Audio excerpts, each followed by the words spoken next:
8వ అధ్యాయం, లూకా సువార్త 8వ అధ్యాయంలో కొన్ని ప్రాముఖ్యమైన విషయాలు మనకు బయలుపరచడం మనం చూస్తున్నాం. ఈ ఉపమానం గురించి మత్తయి సువార్తలో మనకు కనబడుతుంది 11వ అధ్యాయంలో, అదేవిధంగా మార్కు సువార్తలో మనకు కనబడతారు, అదేవిధంగా ఈ యొక్క లూకా సువార్తలో కూడా మనకు కనబడతారు. ముగ్గురు సువార్తలు కూడా ఈ ఉపమానాన్ని బయలుపరుస్తున్నారు, అంటే మనకు దాన్ని తెలియపరుస్తుంది. దాన్ని మనకు చూపడానికి వారు ఎంతో ఇష్టపడుతున్నటువంటి సందర్భం మనకు కనబడుతున్నారు.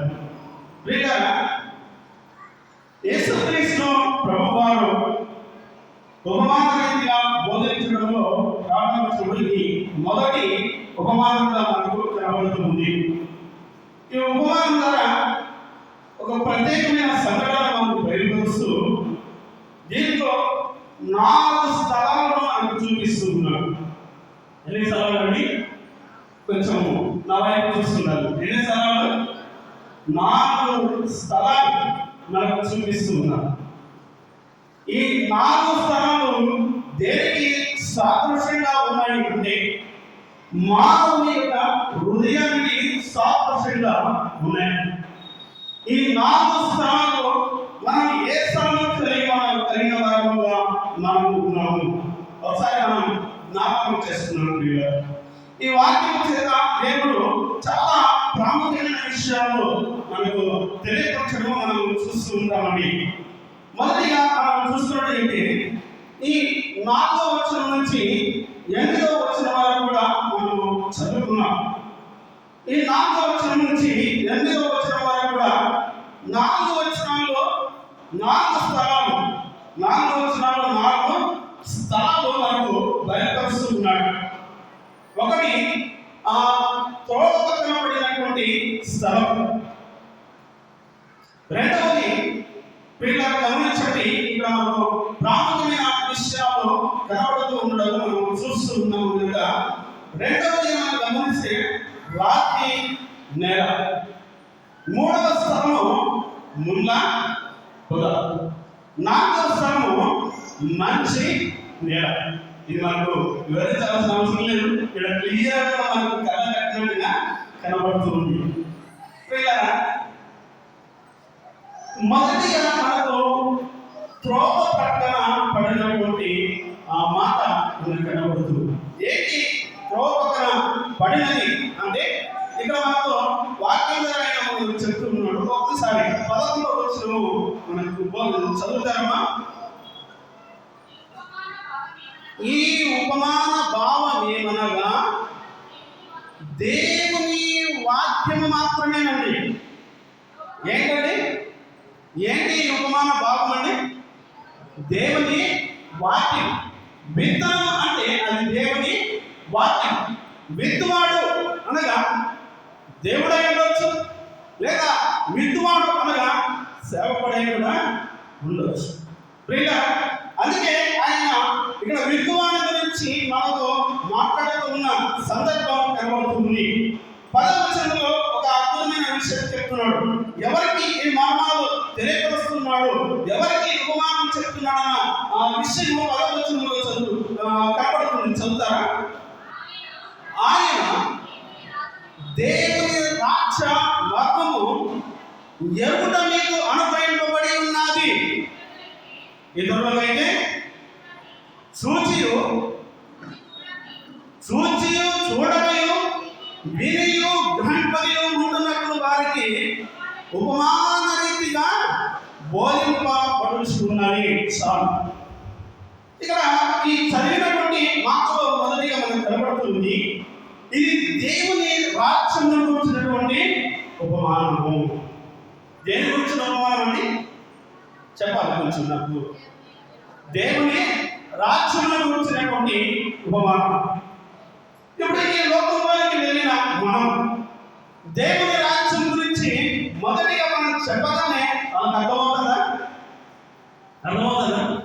అర్థం కాదు. అక్కడే మీకు కనబడుతుంది. ఎవరికి ఈ ఉపమానం చెప్పుకున్నాడంటే దేవుడు మరి ప్రభు అయిన క్రీస్తు వారు ఎవరికి ఈ ఉపమానము బోధిస్తూ ఉన్నాడంటే ఆయనను ఎరగని వారికి, ఎరిగిన వారికి కాదు ఈ ఉపమానం. ఎవరికంటే ఎరగని వారికి. మీకు ఆ 10 వచనంలోనే కనబడ్డాను. పిల్లలు గమనించండి, చదవండి ఒకసారి.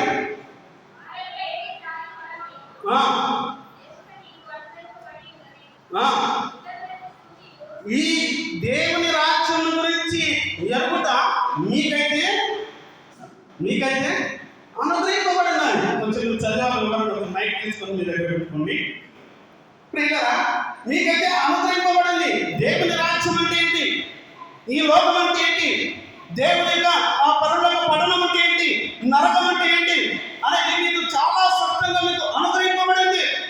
నేను ఎవరికి మీకు బోధించాను, మీకు చూపించాను. ఎందుకంటే మీరు నేను ఏర్పరచుకున్నటువంటి జనులు, మీరు నేను ఏర్పరచుకున్నటువంటి జనులు, నేను ప్రతిష్ఠించుకున్న నా ప్రియులు మీరు, నేను ప్రతిష్ఠించుకున్నటువంటి ప్రియులు మీరు కనుక మీకు ఇదివరకే బోధింపబడదు కనుక ఇది ఏంటో మీకు చాలా గొప్పగా అర్థమవుతుంది అన్న విషయము ముందుగా తన శిష్యులకు చెప్తూ ఉన్నాడు. ఎవరు చెప్తున్నాడండి? ఎవరు చెప్తున్నాడు?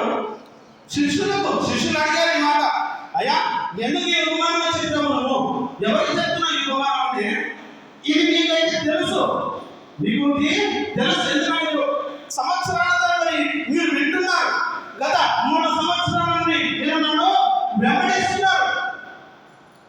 ఎవరు వెంబడించారు? శిష్యులు వెంబడించారు కనుక ఇది మీకు తెలుసు. అయితే నేను ఈ మాట ఎవరికి చెప్తున్నానంటే, దీని గురించి తెలియని వారికి, నా నేను ఈ లోకంలో రాకుండా ఏంటో దాన్ని తెలుసుకోలేని వారికి నేను ఈ మాట చెప్తున్నాను. ఎందుకంటే వాడు విని ఎట్లా ఉన్నారంట, చదవడం ఏమనే ఉంది, విని గ్రహింపకున్నారు, వింటున్నారు, అద్భుతంగా వింటారు, కానీ ఏం చేయలేకపోతున్నారట, విని గ్రహింపకుంటున్నట్లు వారికి ఉపమానాలు వారికి బోధపడచ్చు ఉన్నది చాలు. గమనించండి, ఎంత అద్భుతమైన మాట బయటపడుతుంది. ఆయన మన పట్ల ప్రత్యేకమైన ప్రణాళిక కలిగి ఉన్నాడు. అందుకే అయ్యా మీరు నా బిడ్డలు, మీరు నా బిడ్డలక మీరు దీన్ని అడిగారు, ఎరగని వారు, తెలియని వారు అనేకులు ఉన్నారు. వాళ్ళకు అర్థం చూడడానికి, వారు గ్రహించడానికి, వాళ్ళకు అర్థమయ్యే రీతిలో ఈ ఉపమానము నేను వారిని తెలియపరుస్తున్నాను. వారికి అర్థమైన రీతిలో వారికి ఉపమానము తెలియపరుస్తున్నాను అని ఆయన మొదలు పెడుతూ ఇప్పుడు వచ్చాడని ఉపమానము చెప్తూ, ఉపమానము విధానాన్ని ఆయన చెప్తూ 11 వచనం చదవగా, త్రోవ పక్కన ఒకవారు వారు వినువారు కానీ నమ్మి రక్షణ పొందకుంటున్నట్లు అపవాది వచ్చి వారి హృదయంలో ఉండి వాక్యముని ఎవరంటారు? నేను హృదయం ఎలా ఉందంటే, మన హృదయానికి సంబంధించి 4 స్థలాల నుంచి మొదటి స్థలం ఇక్కడ కనబడుతుంది. మొదటి స్థలం ఇక్కడ కనబడుతుంది. త్రోవ పక్కన ఉన్నవారు ఎలా ఉన్నారు వీళ్ళు? ప్రియులను గమనించండి. వాక్యము వినువారు ఏం చేసేవారు? వినువారు, వింటారు, కానీ ఎక్కడ ఉండి వింటారు? దేవుని సన్నిధిలో ఉంటారు. దేవుని సన్నిధిలో ఉండి వాక్యం వింటారు. కొన్ని పెద్ద పెద్ద మందిరాలు మీరు వెళ్ళి చూస్తే మీకు అర్థమవుతుంది. గమనించండి, వాళ్ళు కూర్చుని ఉంటారు చక్కగా, దేవుని సన్నిధిలో కూర్చున్నాం అనుకుంటూ తల కింద చేస్తారు, ఒక కర్చీపు ఇలా అడ్డ పెట్టుకుంటూ మొబైల్ తీసుకుని దాన్ని ఏం చేస్తారు? స్క్రోలింగ్ చేస్తుంది. అంటే మీరు ఎలా ఉన్నారంటే మీరు మాటికి వింటున్నారు, కానీ దాన్ని గ్రహించేటటువంటి జ్ఞానం మీకు ఎక్కడ కూర్చున్నారు అని అంటే దేవుని సన్నిధిలోనే. ఎక్కడ ఉన్నారు అంటే దేవుని ఆలయంలోనే ఉన్నారు. కొంతమంది స్త్రీలు లేదా అమ్మాయిలు గమనిస్తే నాకు స్త్రీలకు ఒక చక్కని అవకాశం ఉంది. ఎవరు చూడకుండా వీళ్ళు మొబైల్ వెళ్ళిన కరెంట్ పూర్తి చేసిన వీళ్ళకి ఒక చక్క అవకాశం ఉంది. ఏంటి ముసుగు వేసుకున్నారంటే వాళ్ళు నిద్రపోయినట్టుగా వాళ్ళు ఫోన్ గెలుపుతున్నారు కూడా తెలియదు. చాలా మటుకు పెద్ద పెద్ద వృద్ధులలో మీరు గమనిస్తే యవనస్తులు వెళతారు, దానికి ఏమి అభ్యంతరం లేదు.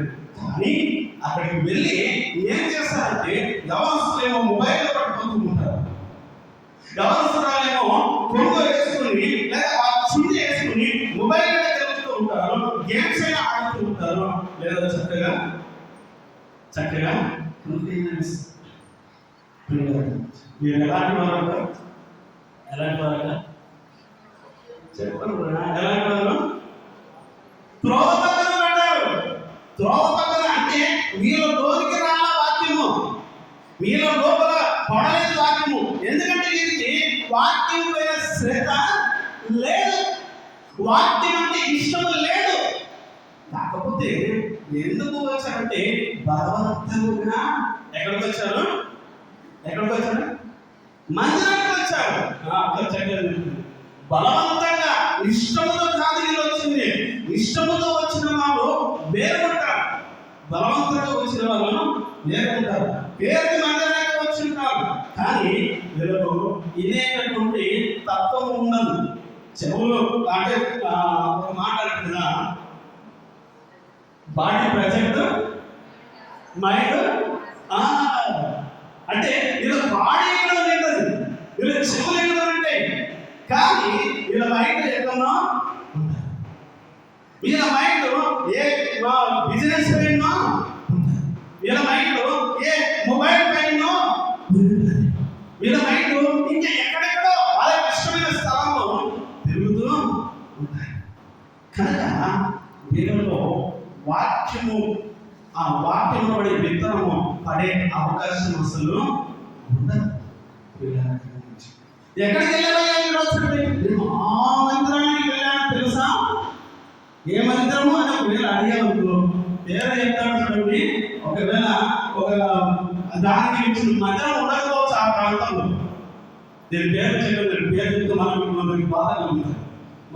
నాకు ఇష్టమైన మందిరాలు అన్నాడు కదండి. ఆ మందిరానికి వెళ్ళినట్టు మరి ఆ మందిరానికి వెళ్ళినా ఈడేం లేదు, వాక్యం ఫలింపు లేదు. ఎందుకు వెళ్ళావు అంటే ఎవరో నేను బలవంతం చేశారని వెళ్ళావు, లేదా నువ్వు అక్కడ ఏదో ఆశించి వెళ్ళావు, లేదా నువ్వు అక్కడ ఏదో కోరుకొని వెళ్ళావు. అంతేకాని దేవుని మీద భయముతోటి, దేవుడు అంటే భక్తితోటి వెళ్ళదా. అందుకే వీళ్ళ లోపల ఎలా పడ్డారంటే వాక్యము త్రోవ పక్కన పడ్డారు. త్రోవ పక్కన పడ్డదాన్ని ఏం చేస్తారండి? అదేమన్నా ఫలించడానికి అవకాశం ఉంటుందా? పక్షులు వస్తాయి, పక్షులు వచ్చి అవి ఏం చేస్తారు? వాటిని చేస్తాయి. లేదా త్రోవ పక్కన పడ్డాయి, వెళుతున్నప్పుడు మన కాదు ఆ త్రోవ పక్కన పడ్డ విధమైన పడకలు ఉంటుందా? మనుషులు దాన్ని తొక్కివేస్తారు. తొక్కివేసినప్పుడు అది ఏమైపోద్ది? చచ్చిపోద్ది. చచ్చిపోద్ది. అంతే, వేరే అవకాశము ఉండదు. నేను పక్కన పడిన విత్తనం ఎవరు ఇందాక చెప్పాను కదా, మొబైల్లో ఉండే కానీ, నిదర్లో ఉండే కానీ, లేదా ఐక విచారంలో ఎక్కడో అది మనసు ఉంటుంది. కానీ వీరిలో వాక్యం ఫలించడానికి అసలు వారికి చెవులోనికి వెళ్ళే అవకాశం లేదు. ఏంటంటే హృదయంలోకి తర్వాత వెళ్ళినవి ఎక్కడికి వెళ్ళలేదంటే ఇప్పుడు చెవులోకి వెళ్ళే అవకాశం లేదు. చెవులోకి వెళ్ళినప్పుడు వాడు వినలేనప్పుడు ఎలా ఆ వాక్యంలో ఫలించగలుగుతాడా? చాలా మటుకు నేడు క్రైస్తవులో ఇదే తత్వం కనపడుతుంది. మందిరంలో కూర్చుంటాడు, ఫోన్ జరుగుతా రింగ్ అయినప్పుడు వాక్యం నిలిచిపెడతాడు, పాట నిలిచిపెడతాడు, ప్రార్థన చేయాలి అంటే కూడా దానికి ఆసక్తి ఫోన్ వచ్చి మాట్లాడుతుంది. ఏంటంటే ఫోన్ వచ్చింది మాట్లాడొస్తా, తర్వాత వచ్చి ప్రార్థన చేస్తాను. కానీ దేవుడు గొప్ప అవకాశం ఇచ్చాడు. దేవుని సన్నిధిలో ఆయన పాదాల దగ్గర ఆయన నామమున వేడుకోవడానికి, ఆయన నామమున ప్రార్థన చేయడానికి, ఆయనతో మాట్లాడేటానికి నీకు అవకాశం ఇస్తే ఫోన్కి ఇంపార్టెంట్ ఇస్తున్నావు అంటే నువ్వు ఏ విధానాన్ని, నువ్వు ఏ స్థాయిలో లేకున్నావు. ఏమండి, అందుకే నేను కొద్ది రోజులకి ఒక వీడియో చూసాను. కొన్ని అందరూ చాలా మంచి పని చేశారు. అందరూ పైన కూర్చున్నారు, మమ్మల్ని కింద కాదండి, వాళ్ళు చక్కగా టేబుల్స్ తీసుకున్నారు, ఆ టేబుల్లో కూర్చున్నారు. కూర్చున్న వాళ్ళు అక్కడక్కడ ఈ ముగ్గురు ఫోన్ తీసుకొని ఫోన్ స్క్రోలింగ్ చేస్తున్న దాంట్లో నింపుతారు. పక్కన మనం ఇక్కడ అందరూ కూర్చున్నారు కదా, సంఘ పిల్లలు కానీ సంఘస్థలు కానీ అందరూ కూర్చున్నారు. కానీ సంఘ పిల్లలు ఉన్నారంటే వాళ్ళు వాలంటీర్స్ మాత్రమే. ఏంటండి వాలంటీర్స్ అంటే ఎవరు వస్తున్నారు, ఎవరు ఏం చేస్తున్నారు మనం చూసుకోవాలి. అక్కడ ఒక వారంటీ వచ్చాడు, వచ్చి ఆ పక్కన ఫోన్ స్క్రోలింగ్ చేసి దాంట్లో మునిగిపోయి ఫోన్ లాగేసుకున్నాడు. ఏం చేశాడు? ఫోన్ లాగేసుకుని అతని చేతిలో ఏం పెట్టాడు? బైబిల్ పెట్టాడు, పరిశుద్ధ గ్రంథాన్ని పెట్టాడు. అక్కడ నా చేతుల్లో ఫోన్ ఉంచుకుంటాను అన్నాను. ఏంటంటే నా చేతుల్లో ఎన్నో ఫోన్ ఉంచుకుంటాను అన్నా నేను వాక్యం. అందుకని నేను కూడా గర్తింపు, ఇది నాకు ఒక హెచ్చరిక దాన్ని భావించు. ఇంకొన్ని మందిరాల్లో వెళ్ళి మీ మొబైల్స్ స్విచ్ ఆఫ్ చేయండి అని పెట్టేస్తాను. ఎందుకు వస్తున్నాం? వచ్చి దేవుని సన్నిధికి ఏదో వారానికి ఒకసారి వస్తాం. వచ్చిన నువ్వు పొద్దంతా ఉంటావంటే ఏ గంట 2 గంటలు ఉంటావు. కొన్ని వాక్యం ఏమో పూర్తిగా ఏంటంటే ఏదో ఒక అరగంట 40 నిమిషాలు వాక్యం ఉంటావు. ఆ 40 నిమిషాలు కూడా నేను దేవుని సన్నిధిలో ఉన్నానన్న భయం లేకుండా, దేవుని యొక్క భక్తి లేకుండా నువ్వు బైబిల్ నీకుతున్నావంటే ఏ క్రైస్తవుడు? ఇలాంటి మాటలు ఎవరైనా చెప్తే వారిని ఇరుచు పడుతుంటాం. వాళ్ళే ఏంటంటే ఏం చేస్తామో విరుచు పడతాం. ఏంటి క్రైస్తవ్యం అంటే దేవుని సన్నిధిలో భయంతో ఉండాలి, దేవుడు అంటే భక్తి ఉండాలి. ఆయన సన్నిధిలో భయం లేకుండా విచ్చలవిడిగా జీవిస్తే సరాసరి ఒప్పుకున్నాను బాధ కలిగించుతున్నాను. సరాసరి దేవుడు అంటే భయం లేకుండా భక్తి లేకుండా జీవిస్తున్నాడు. నరకానికి పాత్రుడుగా మిగిలిపోతున్నాం. అంతే. దేవుని సన్నిధిలో భయపడుతూ ఉంటాయి. అప్పుడే వాక్యములో భరించగలుగుతాయి.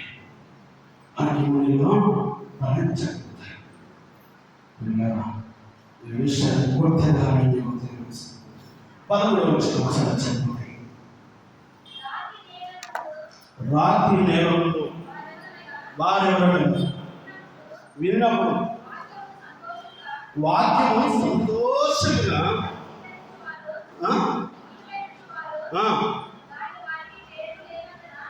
అంగీకరించదు, కానీ వారికి వేరు లేనందున కొంచెం కాలం మట్టికే నమ్మి శోధన కాలమున తొలగిపోదు. ఇది ఎన్నోసార్లు చెప్పాను, ఎన్నోసార్లు ఉంది. 2వ స్థలం. ఒకటేమో త్రోవ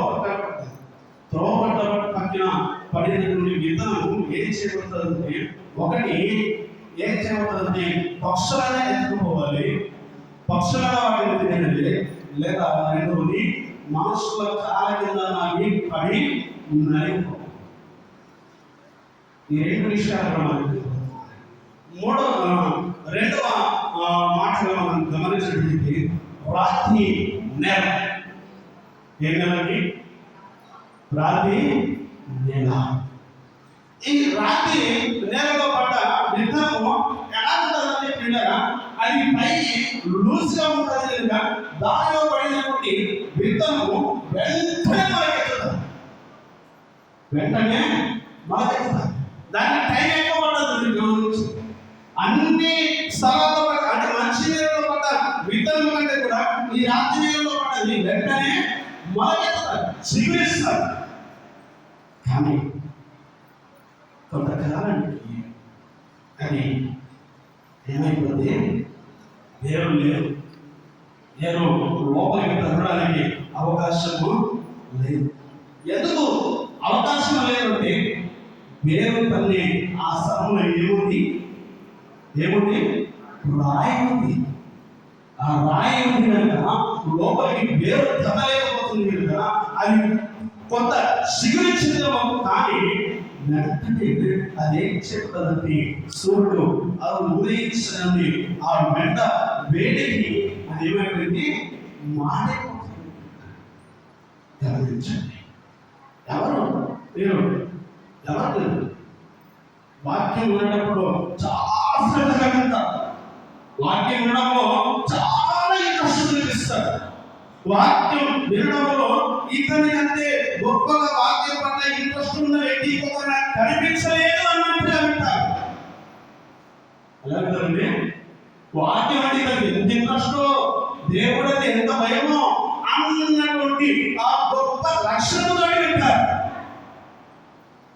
కానీ కొంతకాలానికి ఏమైపోతాను, తిరిగి మందిరానికి వచ్చే అవకాశం కూడా విన్నప్పుడు మనం ముప్పొందుతారు. ఆ టైంలో మనం ప్రార్థన చేయమని అవకాశం ఇచ్చారని అనుకోండి. ఎప్పుడగా వాక్యం విన్నప్పుడు ఆ టైంలో మాత్రం ప్రార్థన చేయమని అవకాశం ఇచ్చామనుకోండి, అతను చేసే ఆ ప్రార్థన ఇంకెవరు కూడా చేయలేరు, ఎవ్వరు కూడా చేయలేరు. అంటే అంత అద్భుతంగా, అంత ప్రేమతోటి, అంత భావంతోటి ప్రార్థన చేస్తారు. అంత భావంతోటి కూడా ప్రార్థన చేస్తారు. కానీ ఆ కాస్త అయిపోయిందనుకోండి, మళ్ళీ మందిరానికి రావయ్యా అని అలసిపోతుంటే కూడా వస్తాను లేదా, నాకు కాస్త పనుంది. ఏముంది కాస్త పనుంది, అందుకే నేను రాలేకపోతున్నాను, వస్తాను లేదా. ఎవరు వీళ్ళు? ఏ నెల వీళ్ళది? రాత్రి నెల. ముందున్న ఉద్యోగం తర్వాత ఉండదు వీళ్ళకు, ముందున్నటువంటి ఆ ప్రేరణ తర్వాత ఉండదు. చెప్పేటప్పుడు మాత్రము చాలా శ్రద్ధగా వింటారు, చాలా ఓపికగా వింటారు. కానీ కొంతకాలమే ప్రియులారా గమనించండి. ఆ కొంతకాలము వాళ్ళు ఎంతో శ్రద్ధ చూపించిన తర్వాత దేవుని సన్నిధికి మళ్ళీ తిరిగి చూడలేరు. అలా జీవిస్తూ ఉంటారు ప్రియులారా. అందుకే వీళ్ళను ఏ నెలలో వచ్చారండి? రాత్రి నెల. ఏంటి ఆ రాత్రి నెల? నీ హృదయమే రాత్రి బండలను మలుచుకున్నావు. నీ హృదయంలో రాత్రులను మలుచుకున్నావు. నీ హృదయంలోని దేవుని వాక్యం చేరకుండా, ఆ వాక్యం నీలో ఫలించకుండా, ఆ వాక్యంలో నిర్ణయంలో స్థానం ఇవ్వకుండా, నువ్వు అనేకమైనటువంటి ఆలోచన చేత, నీ దోషము చేత నీ హృదయాన్ని కఠినపరుచుకున్నావు. హృదయాన్ని ఏం చేసుకున్నాము? కఠినమైనటువంటి రాత్రి వల్లే. అందుకే బండను బద్దలు కొట్టినట్టుగా నా హృదయము బద్దలు కొట్టినట్టుగా.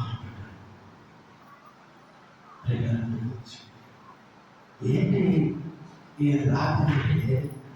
నీలో ఉండే పాపములే, నీలో ఉండే దోషములే నీ పైన అని నేరారోపణ చేస్తుంది. ఎందుకు తెలుసా? వాక్యము నీలోకి వెళ్ళకుండా అవి అన్నిటినీ పట్టుబడుతుంది. వాక్యంలో ఫలించే అవకాశం లేదు. వాక్యంలో నువ్వు ఫలాలు ఇచ్చే అవకాశం లేదు. వాక్యంలో ఏమి ఇచ్చే అవకాశం లేదు, ఫలాలు ఇచ్చేటటువంటి అవకాశము లేదు. వినడం మటుకు వింటున్నావు, ఉప్పొంగుతున్నావు, సంతోషిస్తున్నావు, గంతులు వేస్తూ ఉన్నావు. కానీ మందిరం దాటి బయటికి వెళ్ళాలని అసలు చర్చికి నాకు సంబంధమే లేదు. ఇక్కడ గమనించింది, అది చాలా భయంకరమైనటువంటి ఆలోచన. ఈ క్రియలో ఎవరిలో నేను చదువుతున్నానంటే ఇది ఖచ్చితంగా అవ్వాలి. నీ హృదయమును బంధమైన హృదయంగా చేశాడు ఆ విషయం గ్రహించుకోవాలి. దేవుని సన్నిధిలో ఏదైనా కార్యం జరుగుతుంటే నువ్వు దానికి అడ్డుబండగా నిలుస్తూ ఉన్నావంటే, దానికి అడ్డురాయడానికి ప్రయత్నం చేస్తూ ఉన్నావంటే, అది నీలో నీ హృదయంలో పేరుకునేటువంటి నీ పాపం, నీ దోషమే ఒక అడ్డుబండగా మిగిలిపోతుంది. ఆ అడ్డుబండని ఫలించమని ఎన్నో చేస్తుంది, ఇతరులు కూడా దాన్ని పరిపూర్ణంగా చేస్తుంది. ఏ నియమం రాత్రి వేళనా, త్రోపకరమైన వేళనా, ఏ నియమం ఉంటున్నాం? ఇతరులకు అడ్డుపడి వారంగా మనం ఉంటున్నామా? మన హృదయంలో రాత్రిగా మరచుకొని ఉన్నామా? రాత్రిగా మరచుకున్న వారికి నువ్వు ఎన్ని కొట్టి చెప్పినా సరే వాళ్ళ మైండ్లో అది ఎన్ని రకాలైన ప్రయత్నం చేయి. చెప్పి చెప్పి చెప్పి చెప్పి చెప్పి నీ తాగాల్సిందే, నీ నోరు తాగాల్సిందే. నీళ్ళు మాత్రం ఇలాంటి ప్రయోజనం కూడా ఉండదు. ఎందుకంటే మన హృదయము రాత్రి వల్లే కావాల్సింటుంది. రాత్రి మీద విత్తనము ఎక్కువగా ఫలించింది. అందుకే నీ హృదయం మీద రాత్రి లేకపోతేమో ఒకసారి పరిశీలన చేసుకో. ఆ రాత్రి లేక మార్చబడినటువంటి ఆ ఉదయాన్ని ప్రభు సన్నిధిలో ఒప్పుకుంటే దాని మెత్తటి మాంసం ఉండగా దేవుడు దాన్ని తయారు చేస్తానని ఆయన చెప్తున్నాడు. మెత్తటి మాంసం ఉండగా దాన్ని తయారు చేస్తాడు. ఎప్పుడు తయారు చేస్తాడు? నీ యొక్క దోషము, నీ యొక్క పాపమును ఆయన సన్నిధిలో మోకరించి ప్రభావానికి వ్యతిరేకంగా నడుచుకున్నాను. నీ సన్నిధికి ఆటంకాలు నేను మిగిలిపోయాను, నీ సన్నిధిలో నేను నిలబడలేకపోయాను, నా కుటుంబాన్ని నీ సన్నిధికి నడిపించలేకపోయాను, నా కుటుంబానికి నా పిల్లలకు నేను అడ్డుబండగా ఉన్నాను, నన్ను క్షమించు అని ప్రభు దగ్గర ఎప్పుడైతే అనుకుంటావో, ప్రభు దగ్గర ఎప్పుడైతే పక్షాలు అప్పుడు దేవుని క్షమించి రాత్రి హృదయాన్ని కాస్త మాంస హృదయంగా మారుస్తానంటున్నాడు.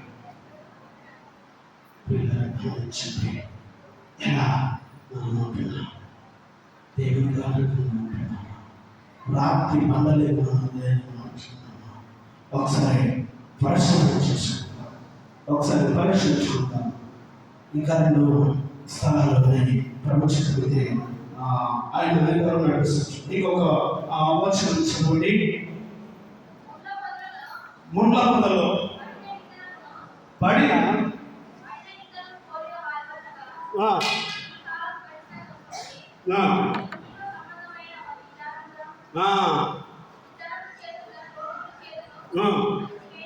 అణిచివేయబడి ఫలింపని వారుగా ఉందరు. చాలు. మూడవ స్థలం ఎలా ఉన్నట్టుంది? ఎలా ఉంది? దేంతో ఉంది? ముళ్ళ పొదలో.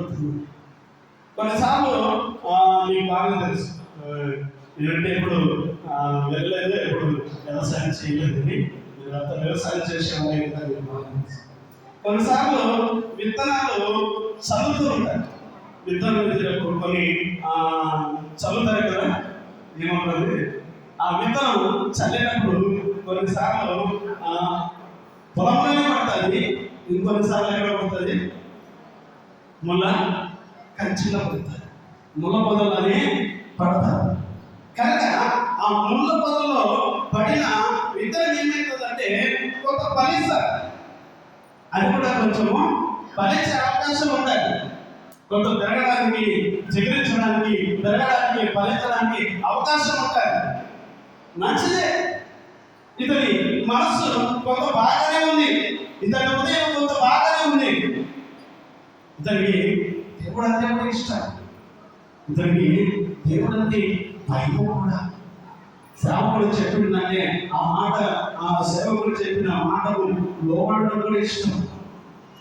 కానీ కానీ వీటన్నిటికన్నా ఇంకా ఏదో తనకి ఇష్టం, వీటన్నిటికన్నా ఇంకా ఏదో తనకు ఇష్టం, ఏదో విచారం చేస్తూ ఉన్నాడు, దేని గురించి విచారం చేస్తూ ఉన్నాడు, దేని గురించి ఆలోచిస్తూ ఉన్నాడు, దేని గురించి చింతిస్తూ ఉన్నాడు అంటే మానవుడు మొదటి విచారం ఏమై ఉంటుందండి పిల్లలు గమనించండి, సంపాదన.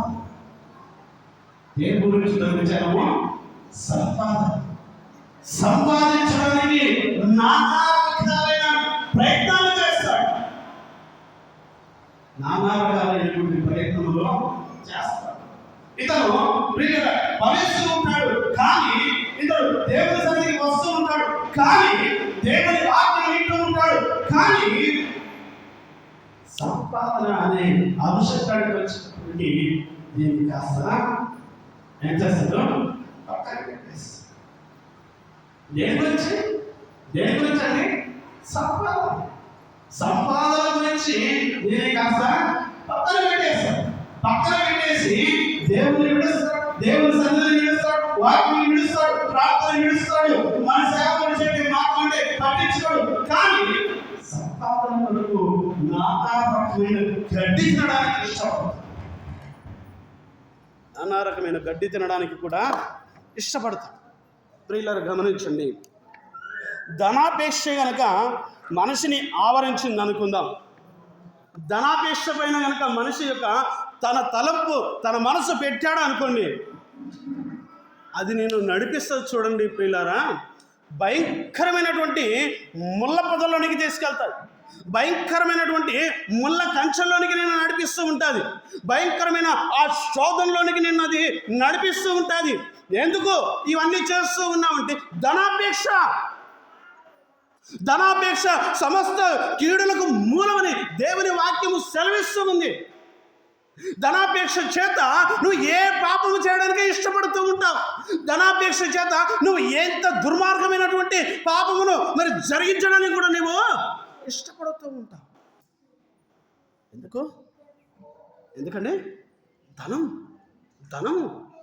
డబ్బు. ఈరోజు ప్రపంచంలో బ్రతికే ప్రతి మానవుడు కూడా దేని కొరకు ఆరాటపడుతూ ఉన్నాడంటే కేవలము డబ్బు కొరకు మాత్రమేనండి. దేని కొరకండి? దేని కొరకు? డబ్బు. మనసులో మానవత్వం కరువైపోయింది. మనసులో ప్రేమ ఆప్యాయతలు లేవు. మనసులో బంధుత్వము, అన్న తమ్ముడు, అక్క చెల్లి, తల్లి, తండ్రులు, బిడ్డలు అనేటటువంటి స్వభావాలన్నీ పోయినాయి. అన్ని కూడా ఏమిటి? అన్ని బంధాలు కూడా మంట కలిసిపోయినాయి.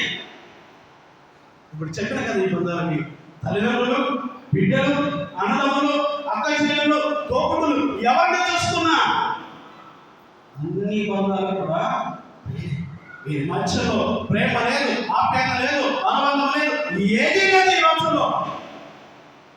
ఎవడయ్యా విషయంటే ఎవడయ్యా మీ బంధువులు అంటే ఎవడో ఎదురుగా మంచి పెట్టాడు, వాళ్ళ ఇంటి ముందుగా మంచి కారు ఆగి ఉంటుంది. మన దగ్గర మామూలుగా ఇరవై కారు వస్తే అది గొప్పలేంటి అంటే మన ప్రాంతాలను బట్టి ఇన్నోవా కార్ వస్తాయని గొప్ప, స్కార్పియో వస్తాయని గొప్ప.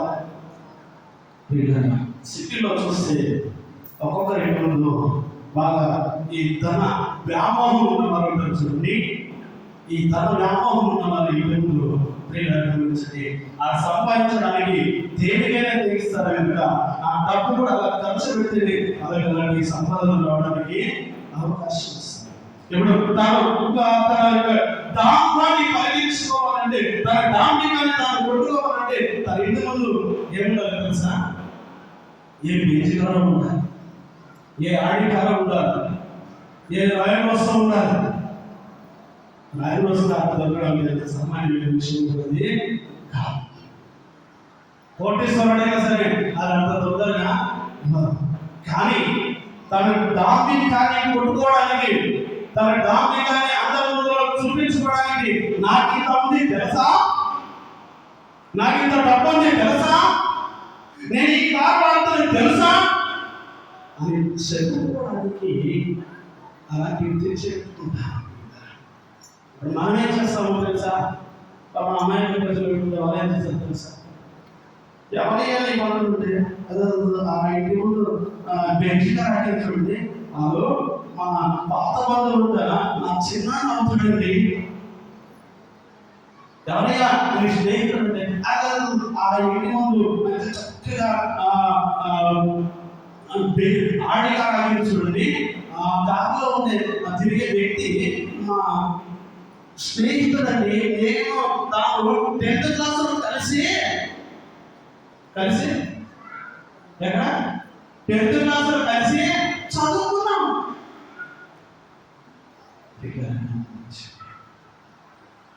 ఏంటి ఈరోజు మనిషిని ముళ్ళ కంచెలని మంచి వస్తుందని ఫలింపలేకుండా చేస్తుందంటే ఇలాంటి డాంబికమైన మాటలు, ఇలాంటి డాంబికాన్ని సంపాదించడానికి విచారం. ఎలా నేను డబ్బు సంపాదించాలి, నేను ఎలా బిల్లు కొనాలి, నేను ఎలా ఈ పొలం కొనాలి, నేను ఎలా ఈ నగరం కొనాలి, నేను ఇలా ఈ ఉంగరం ఈ బంగారు వస్తువుని ధరించాలి. వీటిపైన ఎంతసేపు వీటిపైనండి ఎవరి రాయల్ కోసం ఉన్న వాళ్ళు పర్లోక రాజ్యం వెళ్ళగలుగుతాడా? బెంచ్గా ఉన్నవాడు పర్లోక రాజ్యం వెళ్ళగలుగుతాడా? ఏంటి వీటికి ఇవన్నీ ఎలా వచ్చాయి? విచారం.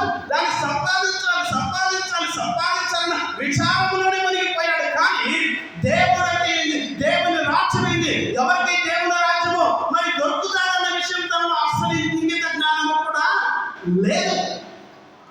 దేవుడంటే భయం లేదు. ఇలాంటి వ్యక్తులు ఎలా ఉంటారన్నా ముళ్ళ మొదలుగా పడినప్పుడు అది ఎలాగైతే చికిరిస్తాడు, మీరు కూడా చికిరిస్తారు.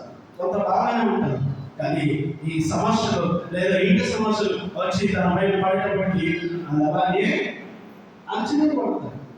ఆ పొదల్లో నుంచి బయటకు వస్తుందండి, వస్తుందా? రాదు. నువ్వు ఎన్ని రకాలైనటువంటి ఎరువులనే దానికి అది పైకి అవకాశము ఉండదు.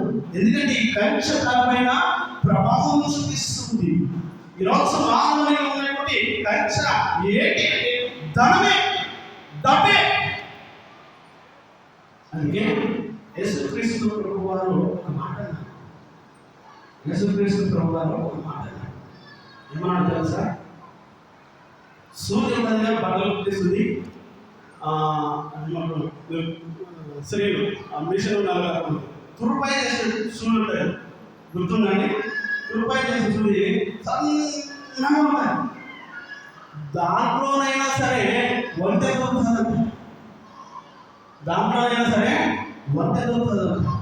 కానీ ధనవంతుడు పరలోక రాజ్యము వెళ్ళాడు. నేను చెప్పేది కాదు, దేవుడే యేసుక్రీస్తు ప్రభువారే స్వయంగా చెప్పారు. స్వయంగా ఆయన ఈ విచారముల వల్ల దేవుని రాజ్యాన్ని కోల్పోతే అది చాలా ప్రమాదకరమైనటువంటి విషయముగా మనం గమనించాలని మీకు తెలియపరుస్తున్నాను. నేను ఇంకొక మాట ఇది క్లుప్తంగా చెప్పి నేను ముగించేస్తాను. రండి చివరి వచనం 15వ వచనం చదువుతారు. మంచి నేల నుండి విత్తనములు కొనిన వారెవరనగా యోగ్యమైన మంచి మనసుతో వాక్యం విని దాన్ని అవలంబించి ఓపికతో పరిస్థితి. వాక్యం విన్నాక ఏం చేస్తారంట?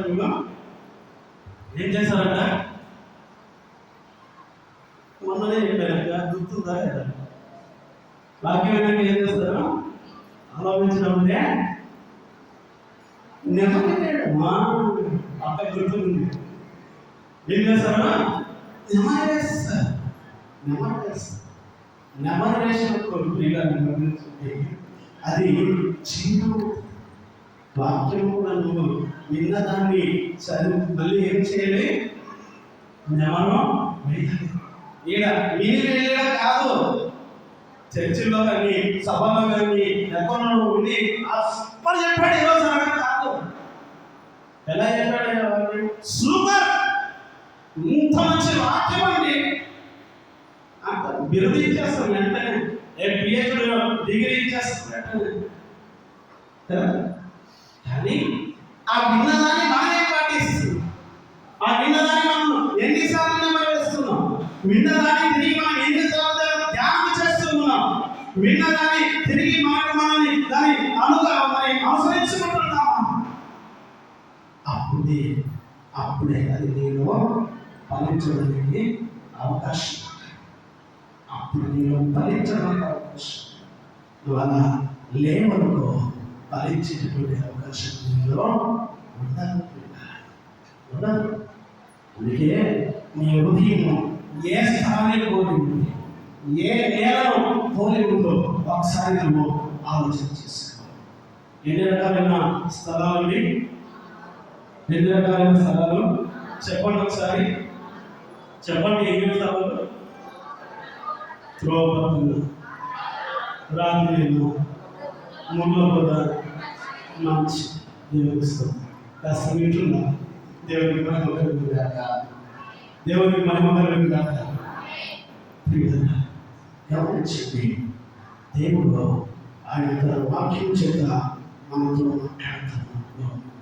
ఆయన మాటలను ఫలించాలి. ఆయన మాటకు లోబడి జీవించాల్సినటువంటి సందర్భం ఉంది. ఎప్పుడైతే ఆయన మాటలు మనము స్వీకరిస్తామో మనము మన ఆత్మీయ జీవితంలో ముందుకు వెళ్ళడానికి అవకాశం ఉంటుందన్న విషయం గ్రహించి ఒకసారి కాస్త కొన్ని పేజీలు చూద్దాము. పేతురు రాసినటువంటి రెండవ పత్రిక మొదటి అధ్యాయం.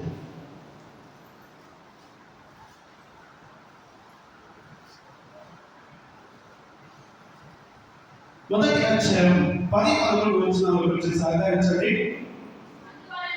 అందువలన సహోదరులారా, మీరు పిలుపును ఏర్పాటును నిశ్చయము చేసుకున్నట్టుకు మరీ జాగ్రత్త పడుడి.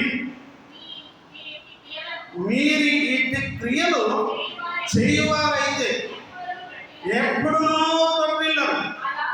అలాగే మన ప్రభువును రక్షకుడైన యేసుక్రీస్తు యొక్క నిత్య రాజ్యములో ప్రవేశము మీకు సమృద్ధిగా అనుగ్రహింపబడు. దేవునికి మహిమ కలుగుగాక. దేవునికి మహిమ కలుగుగాక. ఏమొస్తుందంటే ఆయన మాటలు వినడం వల్ల, ఆయన మాటలు మనం జీవించడం వల్ల ఏమొస్తుంది? ఆయన రాజ్యంలోనికి మనం వెళ్ళే అవకాశం వస్తుంది.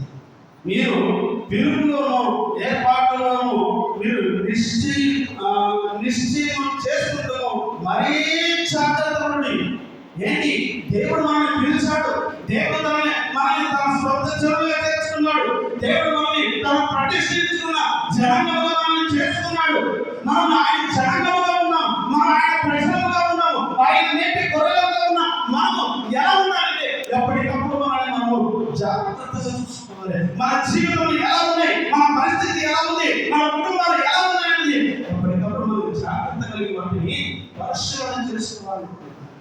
ఎప్పుడైతే మనం పరిశీలన చేసుకుంటామో ఇప్పుడు అది మన హృదయం ఫలించడానికి అవకాశం ఉంటుంది. నేను మాట్లాడుతాను. ముందుగా పంట చేయడం మనందరికీ బాగా తెలుసు. అక్కడ అందరూ కూడా వినిపిస్తుందా? అందరూ టైంలో పంట చేసుకుంటుంది. దగ్గర ఏ స్విగ్గీలో జొమాటోలో ఇల్లే మన దగ్గర కనుక మనకి ఏం కావాలి? ఇంట్లో వంట చేసుకుంటే మనము తెలియదు. వంట చేసాము కదా, ఆ పాత్రను మంచిగా బిర్యానీ వండుకున్నాం, చికెన్ మటన్ వండుకున్నాం, తిన్నాం. తిన్న తర్వాత ఆ పాత్రను ఒక 4 రోజులు పక్కన పెట్టాను. దాన్ని శుభ్రం చేయాలి. ఒక 4 రోజులు పక్కన పెట్టాను. పక్కన పెట్టిన ఈ పాత్ర మంచిగా ఉంటుందండి, వాసన బాగుంటుంది కదా, బాగుంటుంది కదా పాత్ర.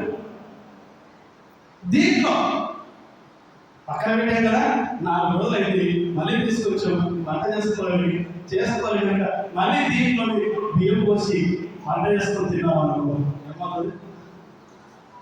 మరి తినగలుగుతావా? ఒకసారి తినగలుగుతారండి మీరే తినగలరు? తినగలరు. దాన్ని చూస్తే వాటికి వస్తారు, దాన్ని చూస్తే అసహ్యంగా ఉంటుంది. ఎందుకంటే అది 4 రోజులైంది వంట చేయడం బట్టి, ఆ వంట చేసిన తర్వాత అది దాన్ని విడిచిపెట్టడం బట్టి దాంట్లో రకరకాలైన పురుగులు పడింది, రకరకాలైనటువంటి క్రిములు దాంట్లో కనిపిస్తూ ఉన్నాయి. కనుక దాన్ని చూడగానే విరక్తి కలుగుతుంది, వాటికి వస్తుంది. కనుక దాంట్లో మనం ఏం చేయాలి? మళ్ళీ వంట చేయాలి. ఎప్పుడు మళ్ళీ దాంట్లో వంట చేయగలుగుతాం చెప్పండి సార్? దాన్ని శుభ్రంగా కడిగినప్పుడే, దాన్ని శుభ్రంగా కడుగుతున్నప్పుడే తిరిగి దాంట్లో వంట చేసుకొని తినడానికి ఇష్టపడతా కదా. అంతేనండి. లేకపోతే ఎవరైనా నేను అలాగే వండుకొని తింటాయా, నేను శుభ్రం చేయాలని ఎవరు కూడా లేదు లేదు. మంచిది. యేసుక్రీస్తు ప్రభువారు మనల్ని ప్రతిష్ఠించుకున్నాడు, ఏర్పరచుకున్నాడు, మనల్ని పిలిచాడు, తన జనులుగా మనం చేసుకున్నాడు. మంచిది, బాగుంది. ఆయన దగ్గరికి మనం మొదటిగా వచ్చినప్పుడు మన ఆత్మీయ పరిస్థితి ఎలా ఉంది? ఆయన దగ్గరికి మనం ఆయన పిలుపు అందుకొని ఆయన పాదాల దగ్గరికి వచ్చినప్పుడు ఎంత పశ్చాత్తాపపడి ప్రార్థన చేశాం, ఆయన సన్నిధిలో మోకరించి ఎంత కన్నీరు కార్చాం. ప్రభువా, పాపిని, నేను దోషిని, నా అపరాధముల చేత నేను చచ్చిన వాడిగా ఉన్న నన్ను పిలిచావుగా, నన్ను లేకపోగా నీకు స్తోత్రములు ఎంతగా ప్రభు సన్నిధిలో ప్రార్థన చేశాం. అదే అనుభవం అందరికీ ఉండకపోవచ్చు, కానీ ప్రభు దగ్గర పక్షాత్తాపడి తన పాపమును అద్భుతమైన గొప్ప తండ్రి అతను అలా ప్రార్థన చేసిన తర్వాత కొద్ది రోజులకు తిరిగి వెనక్కి వెళ్ళిపోతుందంటే, తిరిగి అదే కాకుండా వెళ్ళిపోతున్నా ఆ వ్యక్తి దానిని తాను ఏం చేసుకోవాలి? జాగ్రత్తగా తన జీవితంలో ఒకసారి పరిశీలన చేసుకోవాలి. ఒకసారి తన గురించి తన ఆలోచించుకోవాలి. ఏంటి నా ఆత్మస్థితి ఎక్కడికి వెళ్తుంది? నేను మొదట రక్షించబడినప్పుడు ఎంతో ఉద్దేశంతో దేవుని సన్నిధిలో ఎంతో పశ్చాత్తాపంతో ప్రార్థన చేశాను. ఆయన పాదాల దగ్గర ఎంతగానో నేను వేడుకున్నాను, ఆయన పాదాల దగ్గర నేను ఎంతగానో కన్నీరు కార్చాను. అప్పుడు దేవుడు నాకు అనుగ్రహించినటువంటి ఆత్మ భావం ఈ రోజు నాకు ఎందుకు లేకుండా పోయింది అని ఒకసారి తాను ఏం చేసుకోవాలి?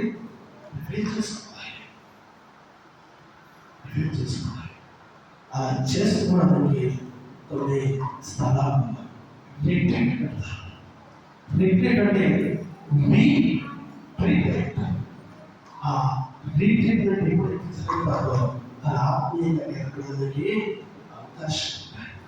మనం మాత్రం అలాగే వంట చేసుకుంది కదా, దాన్ని ఎలాగైతే శుభ్రపరచుకుంటామో మన హృదయాన్ని కూడా ఆ రీతిలో శుభ్రపరచుకోవాల్సినటువంటి అవసరం ఉంది.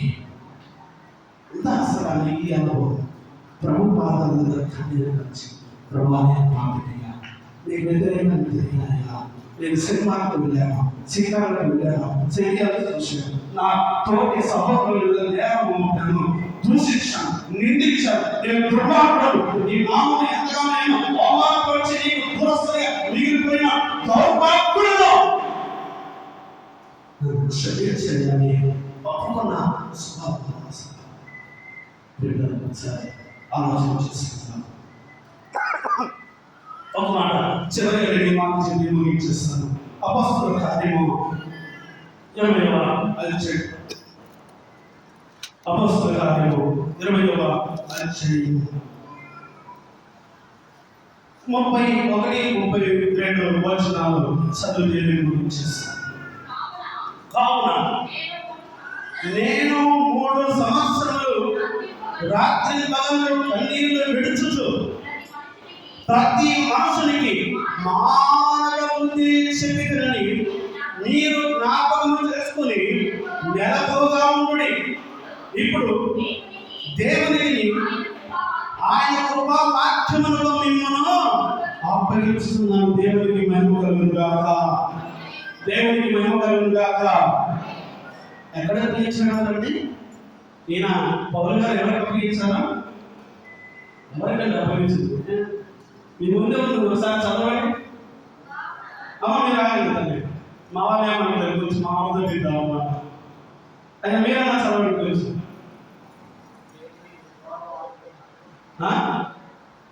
చదవండి, ఎవరైనా ఒక గట్టిగా చదవండి. అయ్యా పురుషుల్లో మీరైనా చదవండి అయ్యా, మీకే అవకాశం ఇస్తుంది. మరియు దుష్టులను 31వ వచనం చదివి. కావున నేను 3 సంవత్సరాలు రాత్రింపగలు కన్నీళ్లు విడుచుచు ప్రతి మనుషునికి మానక బుద్ధి చెప్పినని మీరు జ్ఞాపకం చేసుకొని మెలకువగా ఉండుడి. ఎలా ఉండాలంటండి? ఎలా ఉండాలి? మెలకువగా ఉండాలి. ఎందుకు? ఆయన మనకి ఏం చెప్పాడు, ఏ మాటలు చెప్పాడు అనేది వాటిని మనం ఏం చేసుకోవాలి? జ్ఞాపకం చేసుకోవాలి. అలా చేసుకొని మెలకువగా ఉండాలి అని చెబుతూ ఇప్పుడు దేవుడికి ఆయన కృప వాక్యములను మిమ్మల్ని చెప్పండి. దేవుడికి ఆయన కృపా వాక్యములను మిమ్మల్ని నిద్రపోతున్నట్టున్నారు. ఏం చేశాడంట? చదవడం కొంచెం నీళ్ళు చదువు. అప్పగించుతున్నాను. సేవకుని కాదు ఇక్కడ. సేవకుడే ఎవరికి అప్పగిస్తున్నాడు? దేవునికి, నీకు ఆయన అప్పగిస్తున్నాను. దేవుని వాక్యములో పలించాలి. కిందికి చదవనా మాటను? ఆయన మీకు క్షేమాభివృద్ధి కలుగుటకు పరిశుద్ధపరచబడిన వారిలో స్వాస్థ్యం అనుగ్రహించుటకు శక్తిమంతుడు. చాలు. ఆయన పరిశుద్ధపరచబడిన వారిలో ఆయన ఎవరు చేస్తున్నాడంట? ఎవరు చేస్తున్నాడండి? పరిశుద్ధపరచబడిన జనాంగంలో మనల్ని చేస్తున్నాం. అంటే మనం ఇప్పుడు ఏమైనామో మనం ఏంటి చెప్పాలి కొంచెం. పరిశుద్ధపరచబడిన జనము ఎక్కడ? ఐక విచారములతో కొట్టి మీకు ఆడుతూ ఉన్నప్పుడు, మీకు ఈ లోక సంబంధమైనటువంటి తలంపులో మనం జీవిస్తూ ఉన్నప్పుడు, ఈ లోక సంబంధమైన చీకటి ఆత్మలో మనం ప్రయాణం చేస్తూ ఉన్నప్పుడు, ఏ ముళ్ళకచ్చల్లోనో ఏ రాత్రిలోనో మనం పడి కొట్టి మీకు ఆడుతూ జీవం లేక మరి ఎండకి ఎండిపోయిన గడ్డి వల్ల ఉన్నప్పుడు ఆయన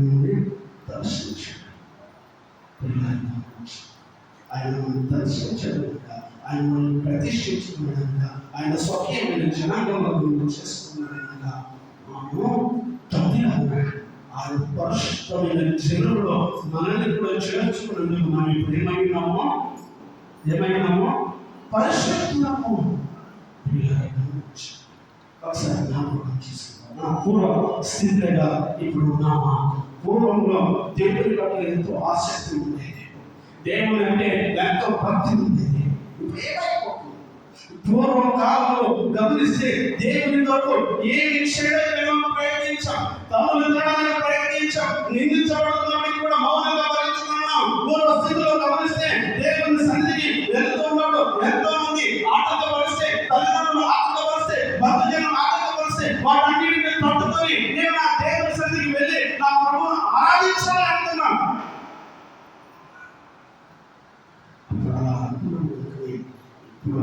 ఎక్కడున్నాము?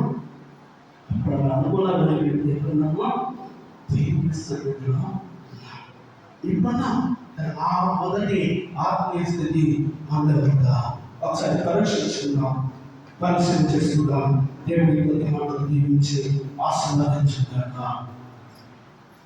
దేవుని కొద్ది మాటలు దీవించి ఆశీర్వదించుగాక. ఒకసారి పరీక్షించుకుందాం. మోకరించిన ప్రభువు బలలో మనం చదివిపోతున్నాం. ప్రభు బలలో మనం పాల్గొనబోతున్నాం. మన జీవితంలో కాదు, మన ఆత్మస్థితి కాదు.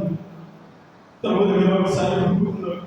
అవును ప్రభు, నేను ద్రోహంగా మీద విత్తనమలేదు, నా హృదయం వింటున్నాను. నీ వాక్యంలో నేను సంతోషిస్తున్నా. క్షమించను, నీ కృప చూపించగలరు. మంచిదైనప్పుడు మిత్రుల వల్లే నేను నీ సన్నిధిలో ఎదుగుటకు సహాయం చెయ్యాలి. చూపించు ప్రభు, నువ్వు సహాయం చేయలేనా ప్రభు ప్రభు సన్నిధిలో ప్రార్థన చేస్తున్నామని చెప్పబడిన వాక్యంలో బ్రదర్ కళ్యాణ్ గారు వచ్చి ప్రార్థన చేస్తారు. కలుసుకుందాం, మోకరించండి. మోకరించగలిగిన వారు మోకరించండి. ప్రభు సన్నిధిలో మోకరించడం అది ఎంతో గొప్ప భాగ్యము. దేవుని సన్నిధిలో పక్షాత్తం ప్రార్థన చేస్తున్నారు.